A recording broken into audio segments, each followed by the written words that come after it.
Autre point de l'actualité ce matin, des parlementaires européens soutiennent la lutte contre l'excision au Burkina. La WEPA, l'association des parlementaires européens partenaires de l'Afrique, passe 2 jours ici pour réfléchir avec nos élus sur ces pratiques néfastes. Ibrahim Guigma, reportage.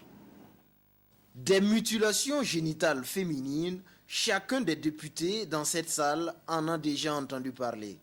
L'Assemblée nationale du Burkina Faso a même légiféré sur la problématique.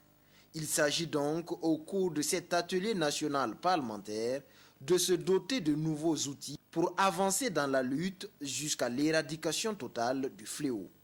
Nous allons avoir une série de conférences pour nous rappeler les conséquences des pratiques de ce type, notamment l'excision, et demander aux élus de prendre des initiatives pour que la loi puisse être appliquée, que l'on réfléchisse ensemble pour aller au bout de ce combat-là pour qu'il y ait zéro mutilation génitale féminine dans notre pays. Dans son nouvel élan de lutte contre les mutilations génitales féminines MGF, le Parlement burkinabé est soutenu par le réseau AWEPA, l'association des parlementaires européens partenaires de l'Afrique. Nous travaillons avec le FNUAP et l'UNICEF sur la lutte contre l'excision.